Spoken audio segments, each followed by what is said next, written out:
Hello everyone, Brian Kibler here, back to finish off my class card review of Knights of the Frozen Throne.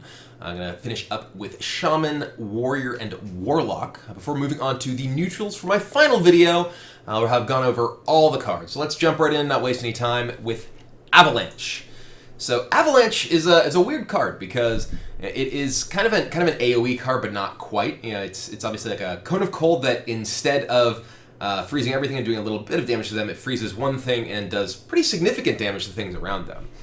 This is going to be one of those cards where, you know, Twitch chat will yell at you, you know, didn't play around X whenever you position your minions, which is always kind of funny, but you kind of want to play around this in, well, I guess it's like not really in a similar way to Meteor. You want to play this in a pretty different way to Meteor. You want to have, like, you know, your big thing over here. I guess, I don't even know.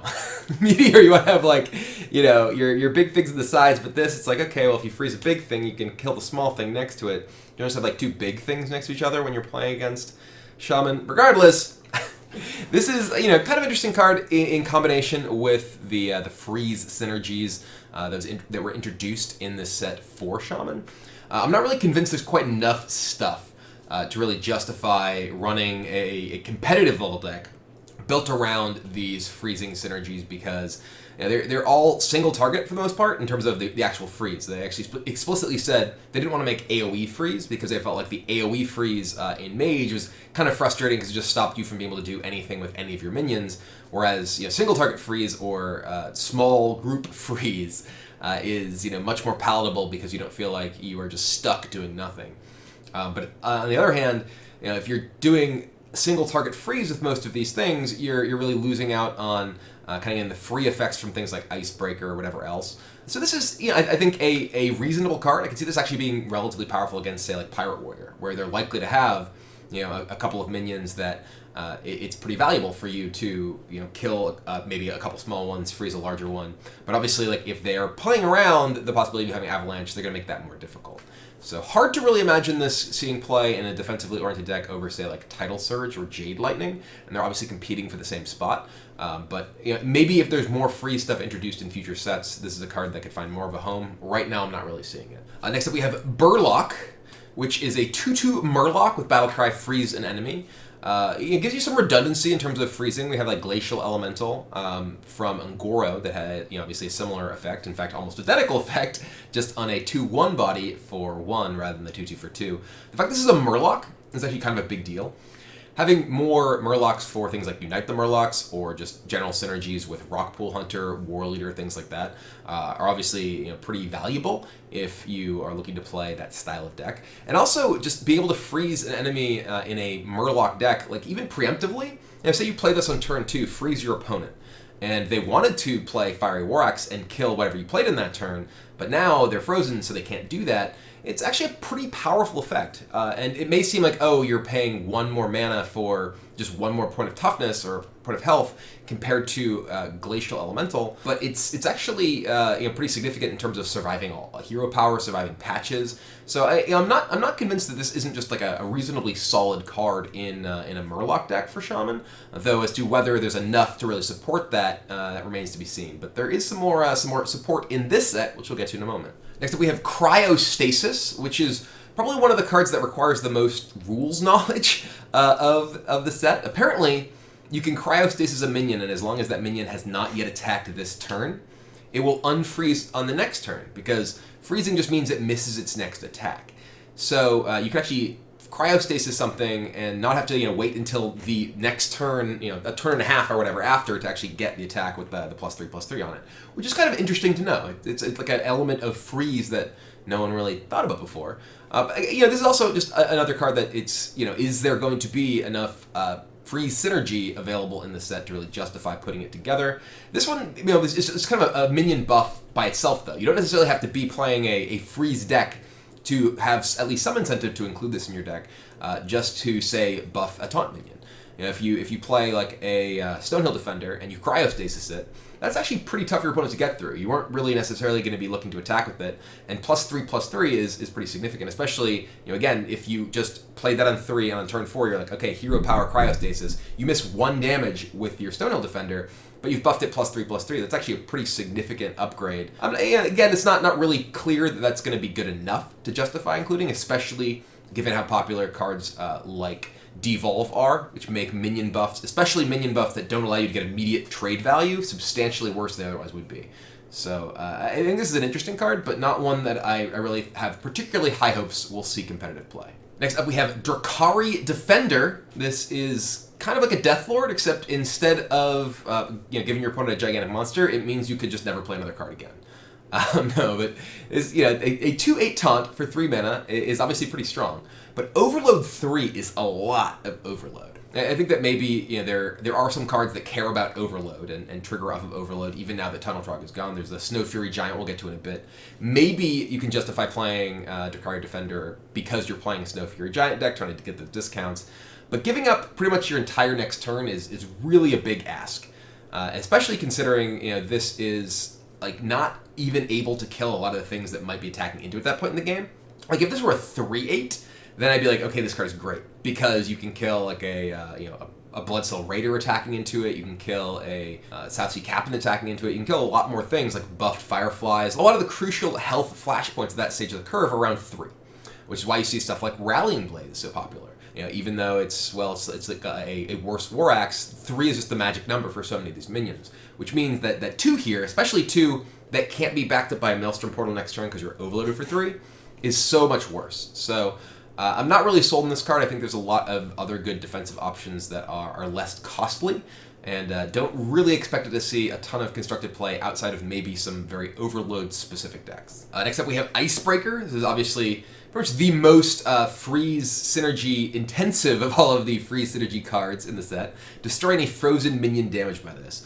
So barring cards that are freezing your opponent's cards, you're getting a 1/3 weapon for 3, and that's horrible. So the only things that make this playable are things that freeze your opponent's minions. So the question is, are those things, the support for Icebreaker good enough? And I don't think they are. I think that Icebreaker is a card that might be powerful if it were in a class that didn't already have such good access to solid removal. You're putting this in your deck in a class that has Hex. You have Hex, you have Devolve, you have lots of powerful tools that can answer minions that don't need to require you to set up multiple card combos to then have to punch it in the face, take damage, and kill it. So I think that this is a card that may have some fringe applications in the freeze theme deck, but as I said a number of times, I don't expect the freeze theme deck to really be a particularly powerful tool for Shaman in the metagame.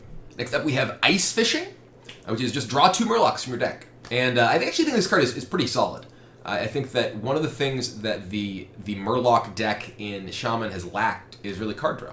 You want to be really playing out Murlocs to trigger Unite the Murlocs to buff your various Murloc synergy things. You don't really want to be playing stuff like Mana Tide Totem, which is just going to in many cases delay draw you things that don't necessarily also accelerate your Murloc curve and get you to Megafin, which is very powerful. I think that the Shaman Quest is one that I have said will require some sort of fundamental changes in order to be potentially good enough, just because it does require you to lose your turn 1 in a minion synergy based deck, which is a pretty valuable turn, obviously.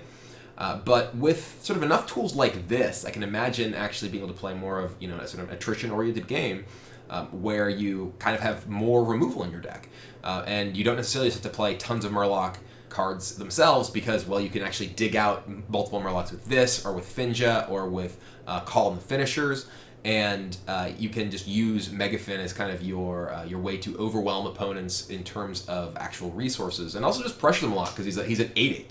So I do have still doubts about the ability for that deck to be competitive compared to other options like Evolve Shaman, but I think this is a tool that can go a long way toward improving that Murloc Shaman deck. Next up, we have Marabi, who obviously, along with Icebreaker, is the sort of freeze synergy guy, telling everyone to chill out and whatnot. And this is, again, just a card that really heavily leans on your other freeze cards being good enough to actually give you value here. And the value you're getting here is very slow. This is very, very much a value card. It's not a tempo card. And yes, you can freeze a bunch of your opponent's guys, but as we talked about at the beginning, none of these are AoE freeze effects. These are all single target freeze effects. So, it can be difficult to actually get a ton of value in the turn you play him, because you then need to do other things that are freezing your opponent's guys, etc., etc. So I'm kind of, even less excited about this card than I am about Icebreaker. Icebreaker at least is giving you potentially, some tempo of, okay, I killed a big thing, and now, I'm going to have some sort of board advantage. This just sets you up for future turns where, yes, you can, steal your opponent's Archmage Antonidas, then freeze it and kill it and whatever, but then you still have to play it and all of that. I'm just not really sold. I don't think this is going to be good enough. It could be a lot of fun, especially with the freeze all your own guys card that was revealed, the neutral card, the 4/4 for 3. That could be sweet. I don't think it's good. Next up, we have the Snowfury Giant that I referred to earlier, the Giant for Overload. One interesting thing is this gives 10 cost minions something to evolve into, which they didn't have before, which is a weird interaction with Yogg, because it used to be that Yogg would cast Evolve and just nothing would happen to the Yogg itself, so it would keep casting. But now, because there is an 11 cost minion in the game, if you evolve with a Yogg in play, it'll turn into this, and it'll stop casting. So that's kind of a weird indirect, nerf whatever to Yogg Saron. It's an interaction with like your Sea Giants if you're already playing an Evolve deck that you can now like value trade with the Sea Giant and then evolve it, because previously it couldn't actually evolve into anything. It was just stuck as a 10. Just kind of an interesting factoid. But as to this actual card, it costs 1 less mana for each mana creature you've overloaded this game, which is kind of similar to like an Arcane Giant. Arcane Giant was 12 mana, costs 1 less for each spell you've played. And this basically, in order to be more attractive than Arcane Giant, needs to have a lot of minion triggers, like, 4 mana 7/7s, I guess Drakkar II Defender, in order to actually justify wanting to play this over it. Also, obviously things that trigger it multiple times. Because, an Earth Elemental, for instance, is not only a minion that triggers it, but triggers a discount of 3 on the Snowfury Giant. And that's actually pretty interesting. So I do think that this is a card that has some potential, and I like that this is another way to make you care about this sort of internal Shaman mechanic of Overload that isn't just necessarily rush your opponent down with powerful Overload things backed up. You're rather driven by Tunnel Trog. So I am curious as to whether a deck really exists there with lots of Overload stuff to justify playing this card. I mean, there isn't quite as much good like Overload card draw, for instance. Like Ancestral Knowledge is gone, and that was kind of a key component to be able to like chain into Overload into finding, say, a cheap giant and things like that. But it's definitely an interesting deck, I think, to explore. I think this has more potential to be competitive than the Freeze deck does, just because a lot of the cards can just be independently powerful. Whereas the Freeze stuff, I think, in many cases, just requires too many interlocking things to happen before you get effects that aren't even that impressively powerful. This is at least a cheap 8/8, and we know that's good. Next up, we have the Death Knight for Shaman, which is Thrall Deathseer, which incidentally is the cheapest of the Death Knight cards. It costs 5 mana. All the other ones cost 6, 7, 8, 9, 10 even. This is the cheapest one, it's 5. So the ability, which is basically evolve twice, transform your minions into random ones that cost 2 more. And then the hero power of choose a minion and evolve it, essentially. The master evolution power as your hero power. And that's quite strong. I've seen some people saying, I think this is the best Death Knight because it just goes into a good deck already with the Evolve Shaman, and it's just powerful in that deck. I'm not convinced that this card is actually that powerful in the Evolve Shaman deck for a number of reasons. One, the Evolve Shaman deck isn't fundamentally an Evolve deck. It's fundamentally a token minion deck. It's fundamentally about getting a bunch of stuff on the board and taking advantage of that in a variety of ways. One of those ways is Evolve, and that obviously the combination of Evolve plus Doppelgangster is very strong. But that's also very cheap, whereas Thrall plus Doppelgangster costs 10 mana. And you're not really having the sort of board flooding and board presence that you actually get from the Doppel Evolve in terms of, creating minions that are bigger and more numerous than you'd naturally be able to have at that point in the game. You'd actually be making 3 7-drops on turn 10 or whatever with Doppelgangster plus this. And while that is likely quite powerful, it's not something that is quite as ahead of the curve in the same way that Doppelgangster Evolve is. And similarly, because the deck is more of a board presence deck and a token minion deck that takes advantage of a variety of things rather than an Evolve deck, I actually think your hero power as Thrall, just making totems, is very important. Thrall Deathseer, yes, you get the ability to evolve things individually, and that can be great. You're not stuck with having one bad evolve from your actual evolve card and then not being able to really take advantage of that. Now you can just upgrade that again. Like, I got small time Racketeer, and I can turn that into something bigger instead of just being a 6-cost 1/1. Great. But at the same time, you no longer are making totems, so you lose the synergy with Flame Tongue Totem, you lose the synergy with Bloodlust, you lose the synergy with Future Evolves. Your opponent can naturally kill all your things. And that's a huge part of what makes that deck strong, is that every turn you can just make another minion that continues to threaten your opponent, whether through Bloodlust or Flame Tongue or Evolve or whatever else. And I'm not convinced this is a card that wants to go into that deck as things stand. I think this is a cool card, and I think it's a card that has a lot of opportunities to be powerful, but I don't think it quite so easily slots into like a best deck like people seem to be saying. So I think this card is a bit overrated, and I would actually be a little bit surprised to see this showing up in high-level competitive play, and certainly especially in high-level competitive play with the current version of sort of Evolved Bloodlust Shaman, because I just don't think the card really fits there. And last but not least, is the Voodoo Hexer, which I think is actually one of the stronger cards that Shaman got in this expansion. The 2/7 taunt, freeze any character damaged by this. So this is just a good card. A lot of the other cards that are freeze-oriented and freeze synergy-oriented in this set for Shaman require other things to sort of go together before it feels like they're really doing enough to justify their inclusion, whereas Voodoo Hexer is just good. You know, this is just a 2/7 taunt for 5, which is very similar to like an Alley Armorsmith, which is already a good card. And the freeze instead of armor gain is very good against different types of things. It's good against a bunch of mid-sized things. Say your opponent has to attack like 2 or 3 things into this to kill it. Now those things, while they may have survived attacking into a 2/7 normally, now they're just all frozen, and you buy a lot of time for your sort of control Shaman deck to do other things. And obviously maybe you can take advantage of them being frozen with freeze synergy cards. But even outside of that, now maybe you can easily take them down with AoE or not have to worry about them for a turn or whatever else. I just think this card is good. It's super good against like Pirate Warrior, for instance.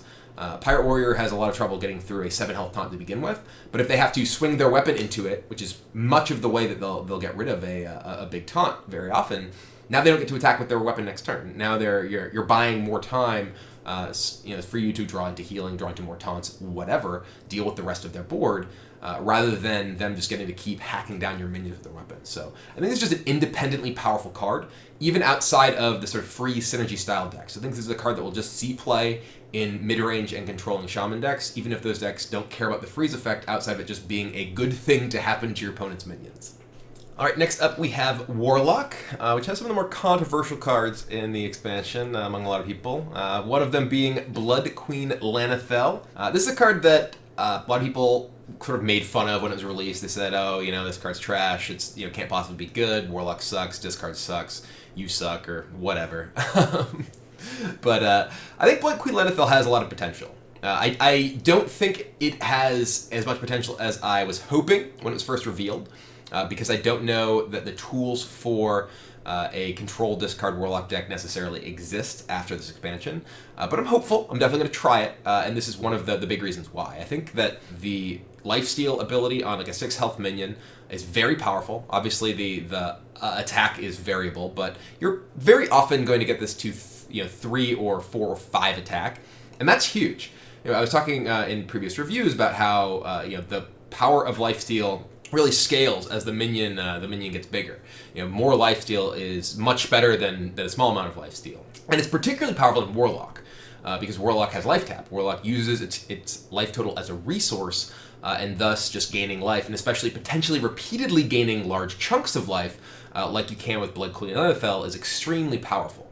One of the things that these decks can really run into is just not having enough ways to keep themselves alive as the game goes on, especially against like mage decks with burn, things like that.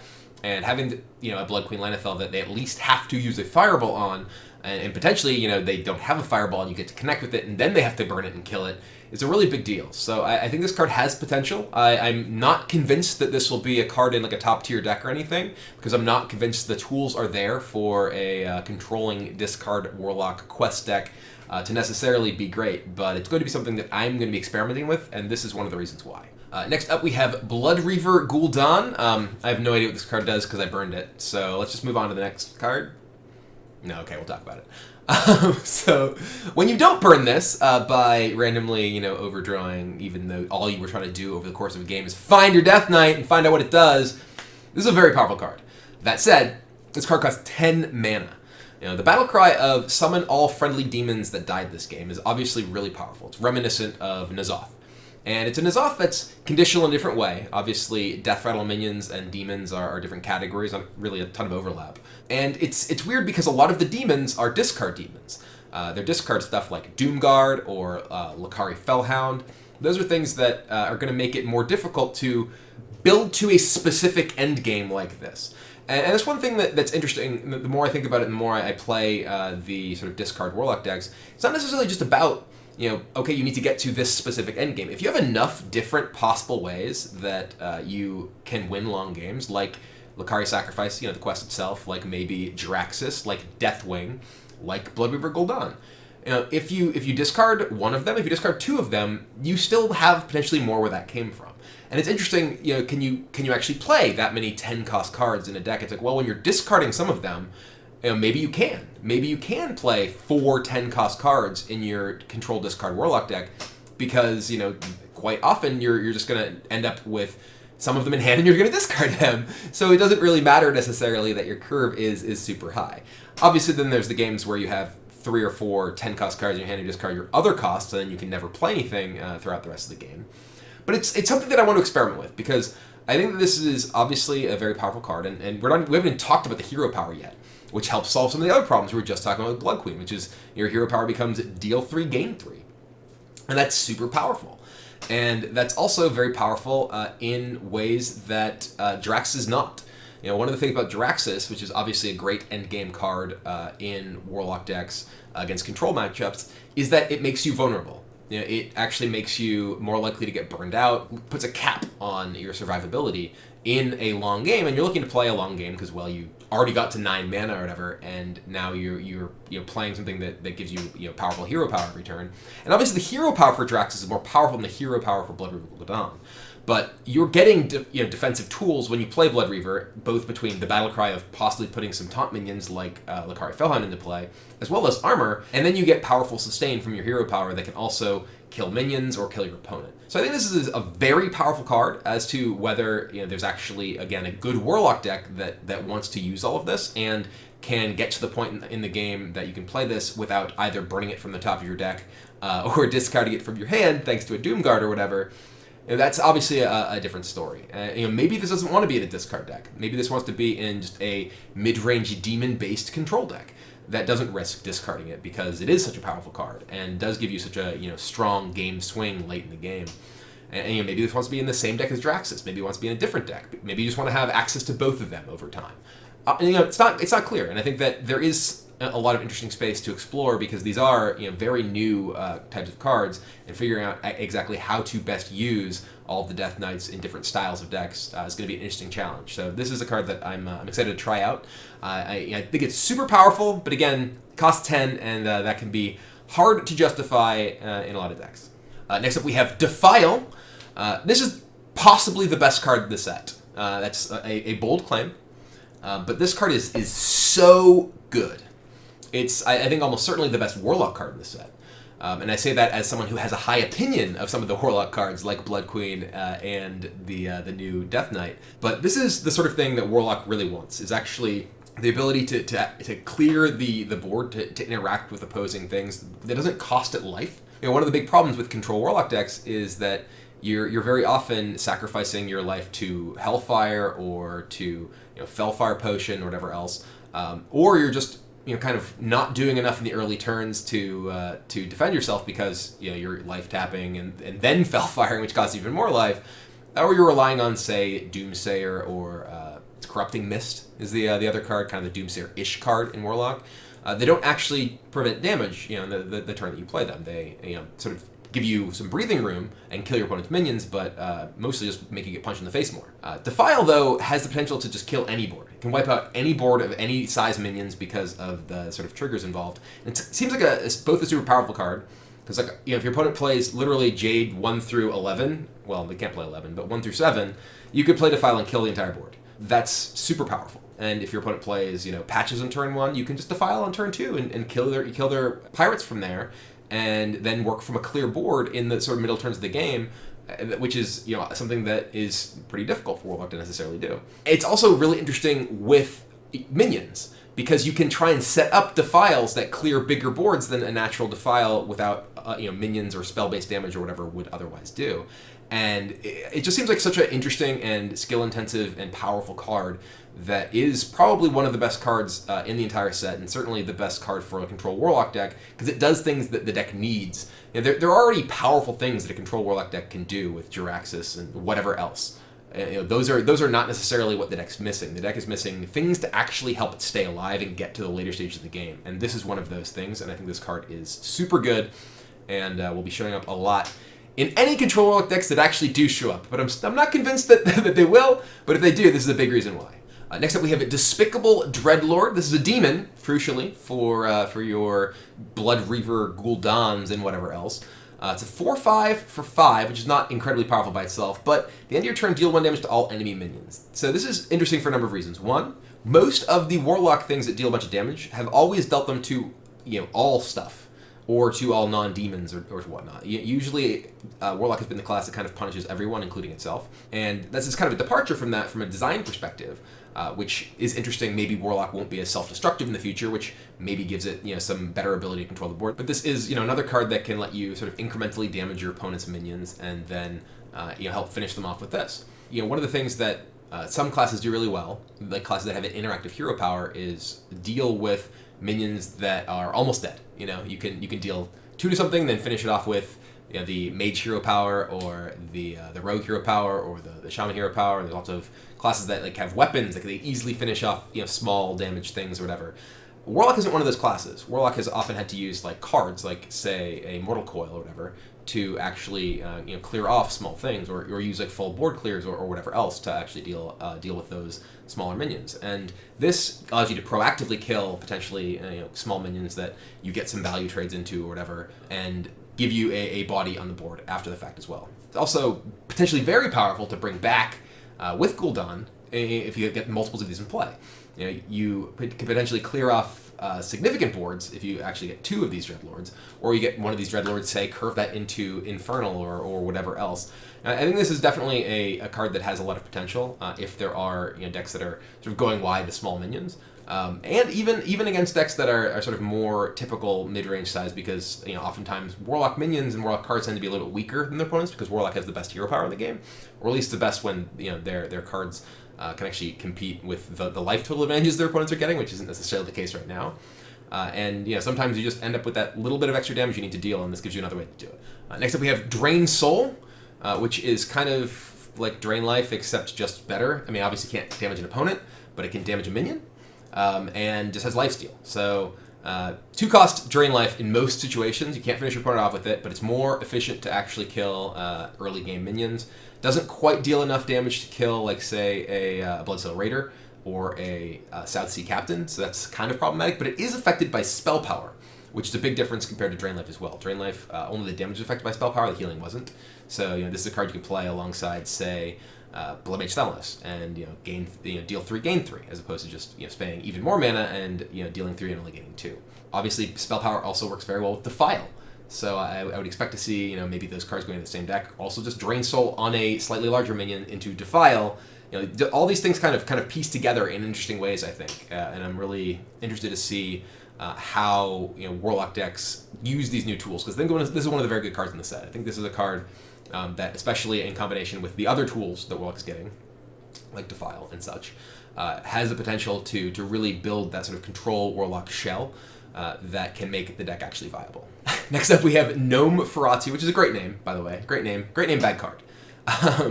I expounded greatly about Schrodinger's Fireball, which is my term for whatever the card that is the top card of your deck might as well be the bottom card of your deck until you actually draw it.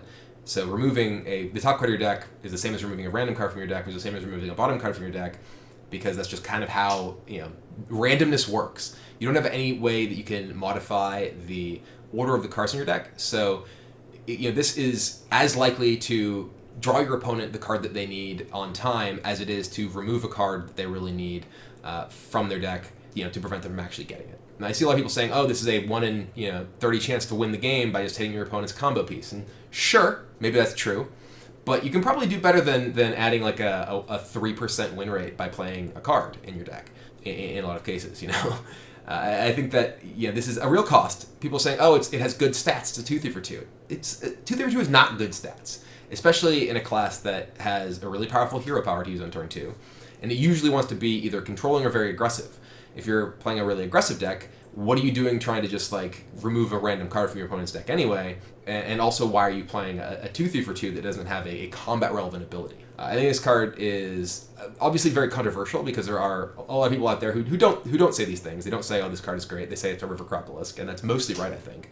But I think it's very important to sort of conceptualize like what this kind of effect means. And I think that most of the time people look at it and they just look at the major upside, major downsides, rather than like the average case. The average case is it doesn't do anything. The average case is that you play this card and it removes an irrelevant card from your opponent's deck from the game, and the game continues, and you probably lose because you played a 2/3 for 2. The upside, of course, is when you hit their Alexstrasza, they can't combo burn you out, and you feel super great because you got really lucky, and that's fine. You could put this card in your deck just hoping to get lucky and win against combo decks specifically. That's a thing you could do. But I think you can do better than that. I think if you're trying to beat those decks, you usually have better tools than go for like a 1 in 30 or whatever it is by playing your Gnome Feratu. It's also worth noting that for every time that happens, you can remove a card that then makes your opponent's next card be exactly what they needed on time to let them, draw the thing to get out of the situation they're in or whatever. Because that's just how randomness works. You're just as likely to get them to a card that they need as you are to get rid of a card that you wanted them not to have. So I think this card is adorable, and it's also hilariously controversial in terms of people just clearly not understanding how card order and randomness works. And I love both of those things because it's fun to talk about. Next up we have Howl Fiend, which is a 3/6 demon for 3. Whenever it takes damage, discard a random card. Wow, that's punishing. Obviously a 3/6 demon for 3 is really powerful. That's a lot of stats for a low cost, but this is possibly just going to make you discard your hand like the turn you play it. Maybe you're playing like an aggressive demon-based deck that has a lot of discard triggers, like you have Silver Golems and all these sort of things. But not having control over when you discard makes this so much more dangerous. Because obviously with say a Doomguard or a Lakari Fellhound, you can try and set up for it. You can play, okay, well, I'm going to play out my hand this way, and then I know I'm going to play my Doomguard in this turn. The value you're getting from Howl Fiend, too, isn't that it is like a Doomguard and that it has a huge impact right away. Like, if you don't play Doomguard on 5, it's still a good card, because Charge as a 5/7 is still powerful on, like, turn 6, 7, 8, even 9, 10 plus, because sometimes 5 charge damage is just what you need to either stabilize or win the game. A 3/6 minion with no ability is very different. So it's much harder to, like, set up for this to be good because you've like emptied your hand, or you only have good cards to discard in your hand, because this is just going to be best for its raw rate, which is playing it on turn 3, and playing it on turn 3 makes it most likely to disrupt your hand and mean that everything else falls apart. So this is a discard card that's hard for me to get behind unless there's a lot more things that you do want to discard.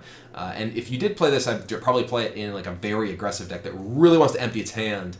And maybe with the quest, probably not, because you usually don't want to have those same sort of things in a deck with the quest, I think. But maybe just because it just raw discards so many cards potentially, it's worth playing this in a sort of aggressively oriented quest deck. But I don't really know what that looks like, so it's hard for me to imagine. Definitely a very dangerous card, not one that I think I'm looking to put into my quest decks because they're more sort of measured and controlling. But it'll be interesting to see if people can make a use of it. Next up we have Sanguine Reveler, which is a 1/1 battle cry for 1. Destroy a friendly minion, get +2/+2. So obviously this card is powerful with death rattle effects that you want to trigger yourself. Things like Nerubian Egg, Devilsaur Egg, Runic Egg. Lots of Warlock things that tend to do that. There's the Ravenous Pterodax and all those sort of things. I don't know that there's necessarily enough. I haven't actually gone through the neutral cards and just looked at all the death rattles quite enough to get a feel for whether there's enough support, new support, to make this an attractive card like a zoo-style deck. I think you'd really want like cheap things to go along with this. If you're going to play Devilsaur Egg into something to sacrifice it, you're probably going to sacrifice it with, say, a fledgling Pterodax, or not fledgling, Ravenous Pterodax. It's a Pterodax, whatever it is, the forecasting costs 1, that eats something and adapts twice. This isn't necessarily a huge upside. You're getting a 3/3 for 1, which is good, but not like incredible. It's just marginally better than a Flame Imp, but it's coming at a pretty huge cost of having to sacrifice a minion. So you're going to have a lot of enablers to justify playing this in your deck, because you're not getting paid off that much, as opposed to the Pterodax, which you're getting paid off pretty big, and like this sacrificing, say, a Possessed Villager, is not that insane. It's pretty decent. Maybe you play the Possessed Villager in one, or you play Imp on one, Possessed Villager into this. But you have to have a lot of redundant copies of things like Possessed Villager in order to make this consistently going to be a 3/3 on 2. And is a 3/3 on 2 good enough to justify having to fill your deck with eggs and things like that? It's not clear to me. So this is a card that I think has potential for sure, because there are a lot of synergies that can manifest with being able to destroy your own stuff. But I'm not convinced that there's necessarily enough, and I don't have enough experience with the set to say if I think this is a card that's going to see play. But it has potential for sure. Next up we have Treachery, aka Donate from Magic the Gathering. Kind of funny. It's actually the same cost too. Donate in Magic was 3. It was a blue spell. 2 in a blue to give your opponent any permanent. You'd use that with things that had massive drawbacks, like Illusions of Grandeur. That would actually just kill your opponent straight up. So lots of similar sorts of things that you can do in Hearthstone with it. Obviously there's Doomsayer, which you can just clear your opponent's board with Treachery. Bomb squads, things like this. I like that this card exists a lot, because this is the kind of card that really gets people really interested in and in love with games in a lot of ways. They want to think of clever things that they can do.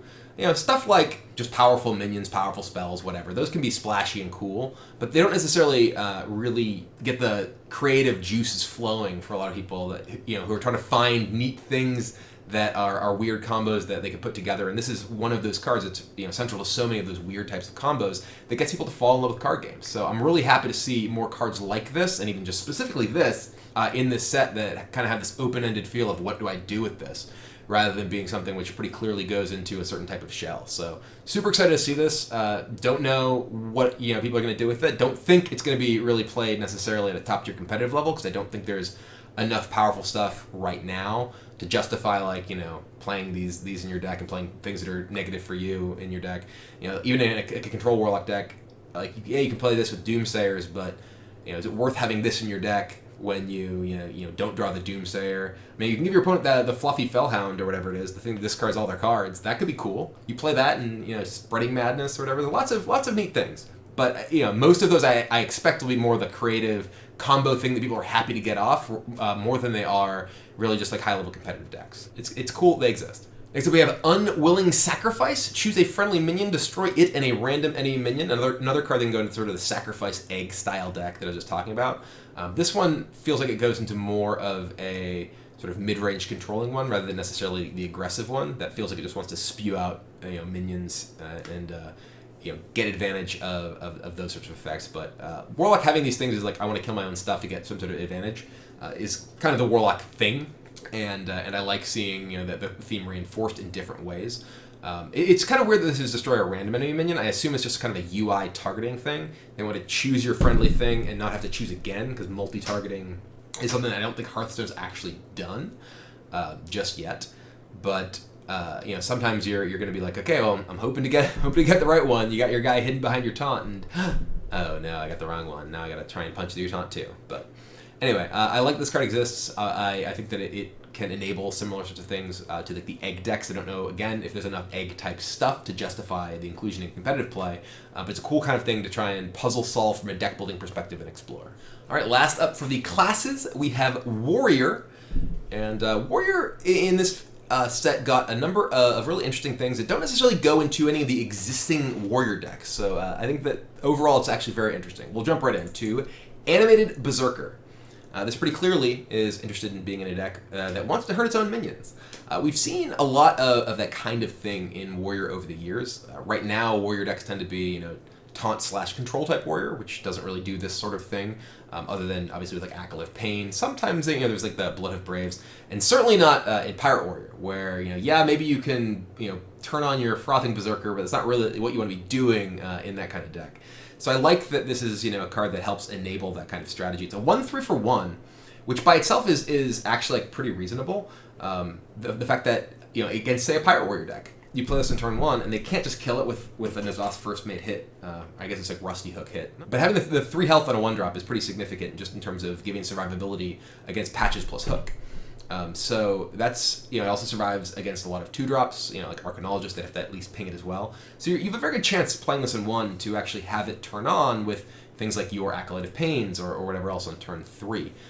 So I think this is a cool card, and it may help enable that style of like self-damaging whirlwind type strategy. Another card that's obviously pretty great at damaging your own minions, Bloodraiser. This is kind of the second coming of Death's Bite, though obviously much less powerful for a deck that actually just wants to punch individual things. You effectively, because it's Battlecry and Death Rattle, get 2 attacks that do 3 damage to something and 1 damage to everything else. And, well, not if you're attacking an opponent. It only does 2 damage to the opponent's face, which is probably good. We don't want this card showing up in aggro warrior type decks. They have enough tools before giving them another Death's Bite. But this is obviously like just a super good enabler. And that's kind of what this set it seems to be all about as far as warrior cards for the self-damage strategy, is just a lot of really good enablers for that type of deck. And one of the things that type of deck has always leaned on is Battle Rage. And having something that can multiply potentially damage minions can help feed multiple Battle Rages and multiple Acolyte of Pains and just kind of keep those cards going, I think is super powerful. So I think that the sort of tempo warrior self-damaging Battle Rage style of deck has a lot of tools, and this is a very important one that also happens to be a good defensive tool. If you are playing against like Pirate Warrior, for instance, you can just Bloodraiser them and kill their patches and stuff, and punch through other minions. Obviously, it's a lot worse if they have a Frothing Berserker in play, but you're going to have to figure out a way to deal with that eventually. So it's also obviously great at enabling your own Frothing Berserkers. So if there's a big board, Bloodraiser can easily come down, followed by like more Whirlwinds and things like that, and just kill people in one big swing, kind of in the days of Patron. So thankfully, there's no Warsong Commander Patron going on at the same time as this, because that would be kind of crazy. But lots of other similar sorts of things that are a bit less explosive, but still powerful. Next up, we have Bring It On. When someone asked me if I'd seen Bring It On in my chat for the first time, I was like, "You mean the dance movie?"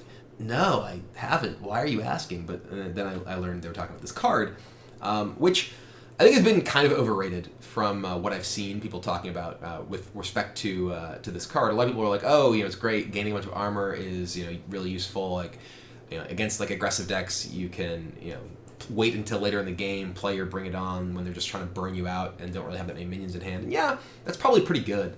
But is this better than just having like Shield Block in your deck? Are you playing this in addition to Shield Block? Do you need like that much more armor gain in those situations? And I think there are situations where that's true. I think maybe you're playing, say, Taunt Warrior, where you ultimately will often have to give up your hero power, and you want to beat like Burn Mage type decks. I can imagine playing like a copy of Bring It On in your deck if that's a matchup you're concerned with. Even though you can already play like Shield Blocks and Armor Smith, so maybe you want a little bit more. But it's hard for you to imagine playing this before the second Shield Block, just because Shield Block is obviously much safer to use, much easier to use in a lot of other situations. Because reducing the cost of your opponent's minions in hand not only can allow them to spew out a bunch of stuff, which you have tools to deal with, you have brawls and such in a deck that would include this card, but it can also turn on like powerful combos for them. Like let's say you play Bring It On to gain some armor against a mage, and they're like, okay, now I have Antonitis and can play 3 spells instead of 1. That's a pretty huge deal.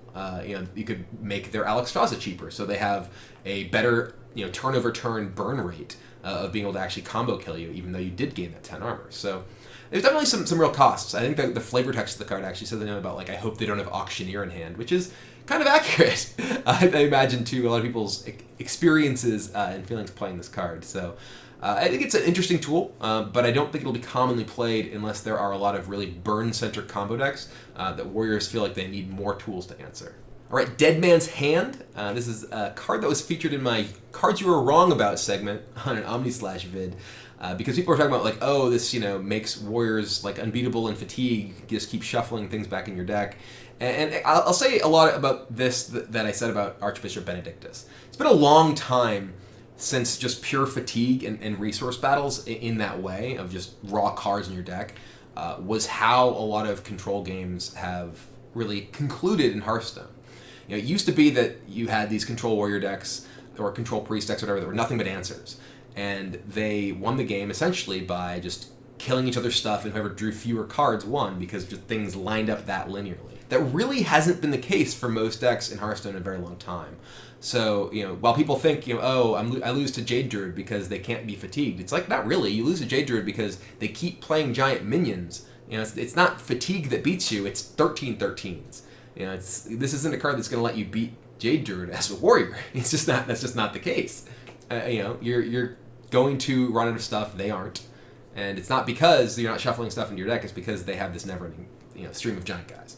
So I think that this is maybe an interesting card, much like Archbishop Benedictus, if there's a world where suddenly there are matchups that are very much about actually just lining up resources one-to-one. Just having one copy of this in your deck can give you, pretty significant edge in those matches. But at the same time, it's a dead card in every other game. Like when you draw this card and you play it, you are spending a card to effectively do nothing until you are redrawing cards that you shuffled into your deck. And a lot of people have this weird notion, and it's I think a notion that comes from sort of the understanding of fatigue battles from early Hearthstone, that the cards in your deck are somehow worth as much as cards in hand. And it's something like people are talking about Gnome Feratu. They're like, oh well, you kill one of their cards, it's like making them discard a card from hand. It's like a dirty rat. It's like, no, it's nothing like that, because that card was never in their hand. The card isn't the same kind of resource when it's in their deck and in their hand, because they actually have access to the card in their hand. They can use it. So when you spend a card in your hand to not impact the game in any way, to just put more cards in your deck, that's not like giving you some sort of card advantage because you're putting more cards in your deck that you can possibly draw, unless you actually have the opportunity to draw them. So it's a long-winded way of saying that I think this card is pretty bad. And is unlikely to really see a lot of play unless there's very, very control-heavy and fatigue-oriented matches. And even control-heavy doesn't necessarily mean fatigue-oriented. Control-heavy can mean, N'Zoth decks. And in many cases, the player who just N'Zoths and, N'Zoths the right stuff back into play is going to beat the person who's just trying to dead man's hand and, reshuffle removal. Next up is Death Revenant. There's a 3/3 for 5 with a battle cry, gain +1/+1 for each damage minion. So let's think about this. The fail case, this is a 5-cost 3/3. It's really bad. You play this and you don't trigger its battle cry at all. It's a 5-cost 3/3. So what are the cases where it's good? It's like, okay, well, if there's 2 damage minions, this is a 5-cost 5/5. And that's, again, not good. It's not terrible. If there's 3, it's a 6/6. That's good. Once you get a 5-cost 6/6, that's pretty good. But 3 damage minions is a lot to ask before a card just becomes good and just purely good on stats. You're not getting a huge swinging effect. You're just getting something that's marginally better than the basic rate you might get for playing a card. So I'm kind of unimpressed by this card. I don't think this is going to be a competitive level card. I think it's just asking you to do too much to really get not all that much of an effect. Obviously, if you can make this consistently a 7/7, 8/8, 9/9, then maybe that's different. But it feels like if you're building up this much of a board of your own damage minions, and you're risking a lot to removal. If you're damaging your opponent's minions, you probably should be killing them rather than leaving a ton of them around to buff your Death Revenant. So I just don't think this card has what it takes. Not powerful enough for what it wants you to do. Next, we have Forge of Souls. It's a neat card. We've seen a number of draw specific types of cards from your deck, which I think are interesting as deck building challenges. And okay, well, how many of this type of card do I want to just be able to get this specific thing? What happens if I draw too many of that specific thing and don't have this enough to have this in my deck? Probably not a card you want to play more than one of if you do play one of them. But one of the specific challenges of this card is that because you're drawing weapons, you're drawing things that are inherently redundant. You Forge of Souls and maybe you draw a War Axe and a Gorehowl. It's like, okay, well, you have a War Axe and a Gorehowl now, and it may be really powerful that you have Axe or a Gorehowl, but you can't even use your War Axe until you've expanded your Gorehowl or vice versa. So you're kind of putting yourself on a clock where you need at least X turns after doing this to actually get the value of the cards you're drawing. And it does mean that you won't draw those cards in the future, so you're thinning your deck a little bit and making you more likely to draw other cards, and that has some value to it too. But I'm just not really super impressed by this. I think it's, unless there are specific, very powerful weapons that you really want to have consistently, I probably wouldn't be playing this card in most decks, simply because it's slow to get an early impactful weapon like War Axe, and I feel like the amount of time you'll need to get value out of it in a longer game for a powerful weapon like Gorehowl, is just, you might as well play a second Gorehowl in a lot of cases. I'm open to being wrong with this, though, because card draw is always something that can be quite powerful, and specifically if there are more weapons that are released, maybe there's a legendary weapon that's released for Warrior or something, maybe having access to that more times in a game is something that's worth having the sort of redundancy of weapon draws that this card inherently gives you. Next up, we have Mountain Fire Armor, and I love this design. It's a front-loaded minion. We've seen a couple of these things that they're things that your opponent doesn't want to kill on their turn, but they tend to be things with high attack and lower health. So normally it's okay, well, I can take an easy trade, trade up my 2-drop into your 3-drop, but if you do that, you give me 6 armor. And I like this as a tool against aggressive decks. for like a mid-range type deck, because they either have to let you make the trades and can't just like kill your guy with their War Axe or kill your guy with whatever else they have without giving you armor. So this is, I think, a really nice tool for like giving you a little bit of survivability in those instances, and I think it's just a neat, simple design that is very elegant in terms of what it does, and I think it's powerful too. I think that if you're looking to bridge to the middle turns of the game, play like a mid-range type strategy, and those decks in Hearthstone often suffer against aggressive decks because the aggressive decks have the opportunity to make better trades on their turn because they're already on the board faster. This is a great way to mitigate that factor. So I think it's a card that definitely will have a home in constructed decks that are looking to be sort of mid-range style minion-based decks. Next up we have Rotface, who's the warrior legendary minion, and he is weird. Look at him. Just look at him. He has like eyeballs where you shouldn't have eyeballs. I don't think he even has eyes where you should have eyes, and then just a bunch of claws and mouths. And apparently whenever you poke him, some sort of legendary minion spits out of wherever, and that's gross. He also has a really weird voice. When I was doing the reveal stream with Ben Brode, like every time this guy like emoted, I was like, that's creepy and makes me feel uncomfortable. But the card is, I think, pretty neat. Obviously, if you are playing a damage your own minion whirlwindish based deck, this can be a pretty powerful like value high end to that deck. It's not clear that you necessarily want like a value style high end minion, especially when the value that you actually get from legendaries these days, the impact that you get, is much lower than it used to be. Now, like Sneed's Old Shredder, back when it was released in like Goblins vs. Gnomes, on average gave you a pretty big minion, but nowadays legendary minions tend to actually be like sort of more like mid-range or smaller because there have been more cheap legendaries that have been introduced, more like 2 to 4 or 5 cost legendary minions, so you're not really guaranteed to necessarily get something that powerful off of a Rotface activation. That said, you can get a lot of Rotface activations, especially if you're playing a deck that has a lot of whirlwind type cards. Obviously you can pre-set up the I forget its name, the pseudo death spite, whatever, the 4-cost whirlwind battlecry death rattle minion. You can already have that in play. You play the 1/3, you play Rotface, you swing with the weapon, you get like multiple legendary minions at once. And that's pretty powerful. That's going to generate a lot of board presence immediately. Obviously, it takes some setup, it takes additional resources. But if you are playing a game that's more attrition oriented, that can be difficult for your opponents to deal with. So I think this card has some potential. I'm not super excited by it. I think you're often going to be better off just finish your opponent off with Grom at this stage of game. If you can enrage an 8-cost minion, you can do 10 to your opponent's face, or put a random legendary into play, and it's like, I think most of the time I'm going to want to do 10 to them, but maybe you want both. Who knows? All right, next up we have Valkyr Soul Claimer, 1/4 for 3. Whenever it survives damage, summon a 2/2 Gould. So obviously just another card for the damage my own guys type strategy. And this one, actually getting a 2/2 minion whenever you damage a 1/4 is pretty powerful.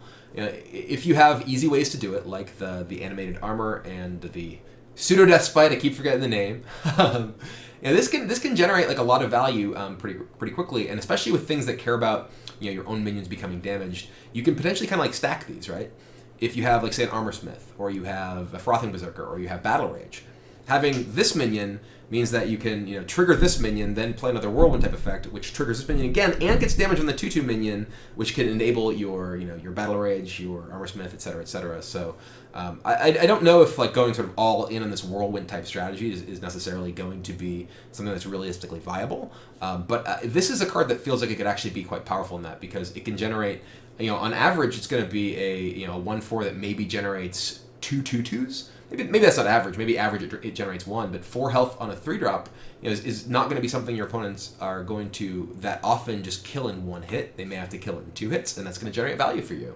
So I think this card has potential in the right shell, and I think that this set has a lot of the cards that provide that shell. All right, speaking of the self-damaging shell, last but not least, we have Scourge Lord Garrosh.